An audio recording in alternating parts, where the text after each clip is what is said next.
Hello दोस्तों, welcome to my channel. आप देख सकते हैं आज के अनुपमा एपिसोड में कि यहाँ पूजा के साथ श्रीनाथ जी की आरती के साथ शुरुआत होता है। यहाँ पर राही आज पहली बार कोठारी के घर में आरती कर रही होती है। अपनी मम्मी जैसे उसकी बता रही होती है यानी कि अनुपमा, उसी अनुसार वो आरती करती है। और आरती करते वक्त आज राही बहुत ही अच्छी लग रही होती है क्योंकि आरती बहुत ही सुंदर गाती।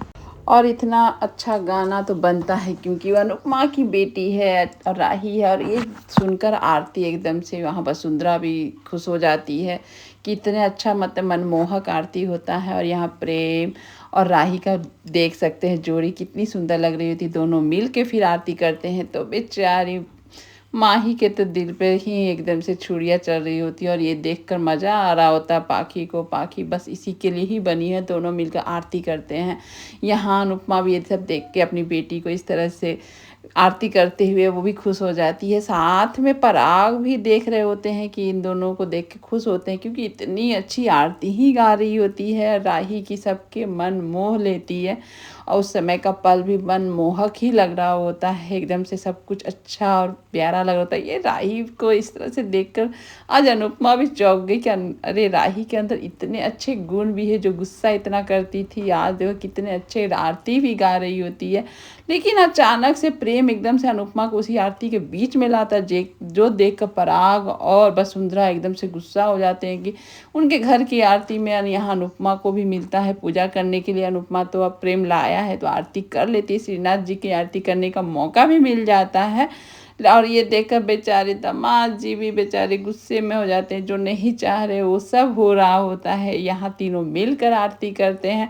आरती करने के बाद यहाँ पर जब प्रेम बोलता है कि अनु मैम आप बहुत अच्छी देवी हैं, देवी का स्वरूप है आप, तो आप ही सब जगह धूप दिखा दीजिए। तो ले जैसी बोलती तो वहाँ वसुंधरा बोलती है काम घर वाले का होता है, बाहर वाले का नहीं। ये सुनकर प्रेम तो पहले गुस्सा हो जाता है, लेकिन यहाँ अनुपमा उसको समझाती है कि जो बोल रही हैं वसुंधरा जी सही बोल रही हैं, ये काम घर वाले का होता है। तो यहाँ प्रेम बोलता है भगवान तो सबके लिए एक है, भगवान सबके लिए एक है, लेकिन घर तो अपना होता है, तो जिसका होता है वही करता है। तो प्रेम तुम कर लो तो सही रहेगा। ये सुनकर प्रेम तो पहले एक ही बार में अनुपमा का बात समझ जाता है और वही वो लेकर जाके फिर करता है सभी जगह, मतलब धूप दिखा देता है। और धूप जब दिखाता है तो ये देखकर सब तो खुश हो जाते हैं। और अनुपमा का एक बार में बात सुनना ये तो लग रहा होता है पराग और वसुंधरा को कि कैसे वो अनुपमा का एक ही बात में सुन लेता है। और यहाँ पराग को तो देखना ही नहीं चाहता अपने बाप को। सारे फैमिली उसके लिए ठीक है, लेकिन बस पराग कोठारी से वो दूर रहना चाहता है। यहाँ पर शुरू हो जाता है प्रेम सब जगह दिखा रहा होता है धूप। और यहाँ पर देख सकते हैं कि किस तरह से मतलब कि ये लोग शुरू हो जाते हैं आपका तोसू और पाखी देखने, मुआयना करने घर का हर चीज़ देखना, कुछ पूछना बोलना। इतना क्यूरियोसिटी है कि अपने इज्जत और अपने कहाँ खड़े हैं उसके लिए कोई परवाह नहीं है। बेचारी अनुपमा को ये सब भी झेलना पड़ रहा होता है। साथ में बा का भी उत्साह देखिए कि अरे ये क्या है वो क्या है, अरे इतने करोड़ का है, मैंने तो नकली पहन के भी कितनी हिफाजत से रख रही। मतलब अनुपमा क्या बोले, चाह के भी चाहती है कि ना कोई कुछ बोले, चुपचाप रहे, लेकिन कोई चुपचाप नहीं है। उतने चकाचौंध देख कर सब एकदम से बेभर हो चुके हैं और वो सब देखना चाहते हैं। बेचारे बाबूजी को भी देख सकते हैं कैसे मुंडी झुका कर सुन रहे होते हैं। अनुपमा भी बेबस है इन लोगों को, अपने घर वालों को कंट्रोल करने में। और फिर उसके बाद इधर उधर जाकर उन लोग का देखना कहना सुनना शुरू हो जाता है। और ये माँ देखिए, पाखी जैसी माँ तो भगवान जाने कैसे कैसे लोग होते हैं जो अपनी ही माँ को अपनी ही बेटी को गड्ढा में गिराने के लिए तैयार है। केवल पैसा होना चाहिए, हस्बैंड कैसा हो, जीवन साथी कैसा हो, पाखी का अनुसार कोई मतलब नहीं होता। कुटिया में रोने से अच्छा है कि तुम महल में जाके रो, मतलब रो, लेकिन अपनी खुशी, अपनी बेटी की खुशी से उसको कोई परवाह नहीं है। हाइट ही तो छोटा है, उससे मैनेज हो जाएगा, तुम हिल्स पहनना छोड़ दो। बेचारी इशिता चाह कर भी अपनी मम्मी को इग्नोर कर रही है कि मैं नहीं करूँगी, ऐसा नहीं मुझे चाहिए जीवन साथी, लेकिन उसकी माँ पीछे पड़ी है। यहाँ देख सकते थोड़े देर के लिए राही और प्रेम की रोमांटिक पल चल रहे होते हैं। यहाँ राही को बहुत अच्छा लगा जब प्रेम धूप दे रहा था, तो इससे प्यार आ जाता है राही को और डबल। यहाँ बेचारी अनुपमा चुपचाप बैठी होती है, सबको सब कुछ यहाँ पर बैठ कर प्रसाद खा ही रहे होते हैं कि यहाँ पर एक तलाक की बात उठती है, जो कि अनुपमा को सीधे सीधे रेशम के कपड़ों में लपेट के टोंट दिया जा रहा होता है।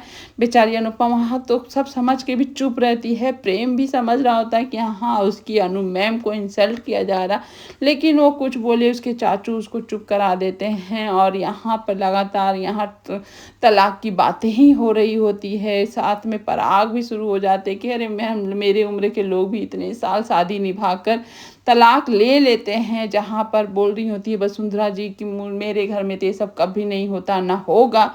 लेकिन यहाँ अनुपमा को सब समझ में आ रहा था। तभी उसका बेटा बेकार मतलब फालतू वो शुरू हो जाता है, अरे मेरी मम्मी तो नहीं, अरे मम्मी को ही सुनाया जा रहा है, उसके मम्मी को अपने ही बोल रहा होता है कि मेरी मम्मी ने ही तो तलाक लिए हैं 26 साल के बाद। यहाँ बाप बोलती है कि तुम्हें बाबूजी मना किए थे फालतू बात नहीं करने, फिर शुरू हो गई। यहाँ अनुपमा बा को चुप कराती, जानती है कि तोसु किस तरह का लड़का है, इसको बोलने से भी, मना करने से भी और दिन और बढ़ के बोलेगा ही। यहाँ पर प्रेम भी अपने आप को कंट्रोल कर रहा होता है, नहीं बोलता। साथ में राही भी जाती है कुछ बोलने तो अनुपमा उसको चुप करा देती है। उसके बाद वो सब खत्म हो। यहाँ अनुपमा अच्छा टोंट देती है पराग और वसुंधरा जी को कि मेरा बेटा मुंह पर जो होता है वही बोल देता है, उसके लिए माफ़ी मांगते हैं। साथ में तो उसे नहीं आता रेशम की कपड़ों में लपेट के बातें करना, टोंट का ताने करना, बोलकर इन लोग को भी समझ में आ जाता है कि इनकी ताने अनुपमा को समझ में आ जाती है और अनुपमा भी इनडायरेक्टली दे ही देती है।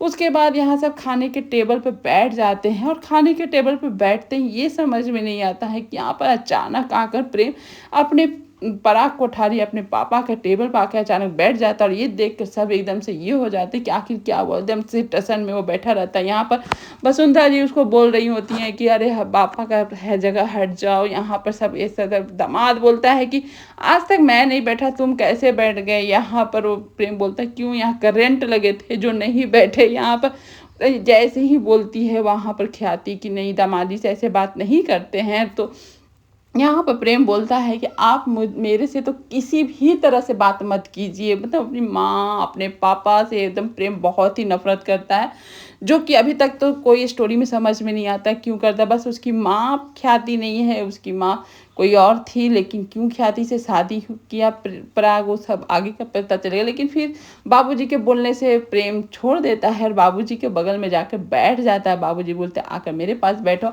फिर उसके बाद यहाँ पर खाने का प्रोग्राम शुरू होता है। यहाँ अनुपमा बोलती है कि सभी बैठ के खाते हैं। तो यहाँ पर वसुंधरा बोलती है कि नहीं, हमारे यहाँ रिवाज है कि सभी जेंट्स खाने के बाद लेडीज़ खाती है, तो हम लोग जो तो बैठे हैं तो हम लोग क्या है। तो यहाँ पर बोलती है वसुंधरा कि आप लोग गेस्ट हैं तो इसलिए आप लोग मेहमान हैं तो बैठ के खाइए। और यहाँ पर आप देख सकते हो उसके बाद कि भाई बहन वो खाने ही देख कर इतना ये हो जाते कि इतना खाने में लोग खर्चा किए हैं, सोने का व्रत लगा के मिठाइयाँ बांट रहे हैं, तो हाँ शादी में क्या खर्चा करेंगे। इन दोनों के लालच का लेवल बढ़ते जा रहा है। यहाँ वसुंधरा बता रही होती है कि हम लोग खाना अपने से बनाते हैं, जब स्पेशल कुछ होता है तो मैं ही बनाती हूँ, मेहमान आने वाला ही हो।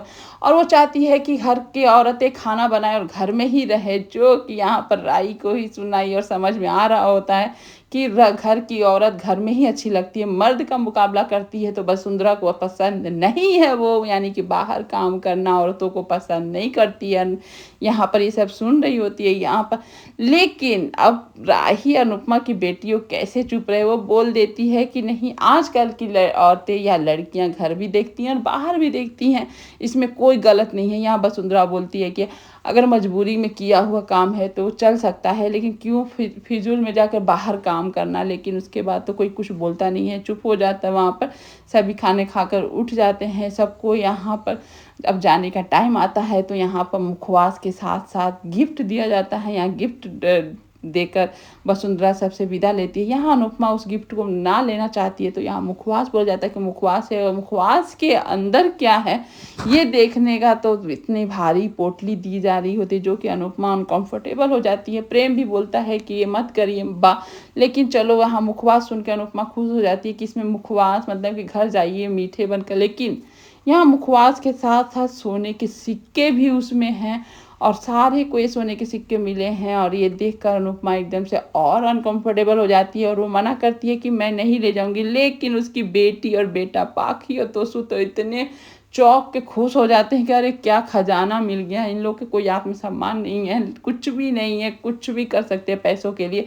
यहाँ अनुपमा अपना रिक्वेस्ट करती है कि ये सब मत कीजिए, हमें अच्छा नहीं लग रहा होता है। बाबूजी भी मना करते हैं कि आप हमें मुखवास दिए हैं, मैं ले लेता हूँ, लेकिन ये सोने के सिक्के मैं नहीं लेके जाऊँगा। लेकिन यहाँ पराग और वसुंधरा फिर से रिक्वेस्ट करने लगते हैं कि मेरे असम्मान की बात है, हमारे यहाँ रीति रिवाज है, ऐसे ही होता है। ये सुनकर बेचारा पर तो उसको एकदम से घबरा जाता है कि अब सोने के सिक्के तो देने ही पड़ जाएंगे। यहाँ पर बाबूजी भी वही रिक्वेस्ट कर रहे होते, साथ में प्रेम भी कर रहा था, बा मत कीजिए ऐसा। लेकिन यहाँ वसुंधरा बोलती तुम क्यों ऐसे बोल रहे हो, तुम तो जानते हो कि हमारे घर का रीति रिवाज है, तो हम लोग ऐसे ही करते हैं, इसमें कोई नया नहीं किए हैं, हम लोग का ये है अपने तरफ से करने का तो करने दीजिए, हमारे सम्मान की बात है, आपका सम्मान हमने रखा तो आप भी मेरा सम्मान रखिए। और इस तरह से पराग हाथ जोड़ के बाबूजी से रिक्वेस्ट किया। तो ये सब देख कर फिर अनुपमा भी चुप हो जाती है, बाबूजी भी इशारा करते हैं अनुपमा के चलो ठीक है, और उसके बाद रख लेना। इससे देख कर बेचारी पाखी का दिल शांत होता है कि चलो सोने के सिक्के बच गए हैं, और एकदम खुश हो जाता है। तो क्या ये लोग ज़्यादा सोने के सिक्के से अब अमीर बनने वाले हैं। यहाँ पर उसके बाद लाड लगाती है वसुंधरा राही के ऊपर, राही से प्यार करती है, लेकिन वो अचानक उससे कुछ मांगती है, और इस तरह से सुनकर राही एकदम से चौंक जाती है और अपनी मम्मी को देखती है कि ये क्या बोल रही हैं। उसके बाद वसुंधरा बोलती है मत डरो, मैं ऐसा भी कुछ चीज़ नहीं मांगूंगी जो तुम दे नहीं पाओगी, जो तुम्हारे पास है वही चीज़ मांग रही हूँ। उसके बाद राही को बैठा देती है और एक थाल मंगाती है, जो कि कोई नहीं जानता है कि इस थाल में क्या है। साथ यहाँ तक कि उसका बेटा पराग को भी नहीं मालूम है कि उसकी माँ क्या करने वाली है। और ये सब देख के सब डरे हुए सहमे हुए हैं, साथ में बेचारी अनुपमा भी। और ये देख के थाल जैसी हटता तो देखा जाता उसमें शगुन के सारे सामान पड़े हुए, अचानक से बिना बोले कहे, मतलब ये क्या है, मतलब क्या। ये राही को भी देख के चौंक जाती है, और अचानक से वसुंधरा वहाँ पर अपना शुरू कर देती है यहाँ पर राही के साथ। और ये मतलब क्या प्रेम को भी नहीं मालूम है कि शगुन इस तरह से दिया जा रहा होता है।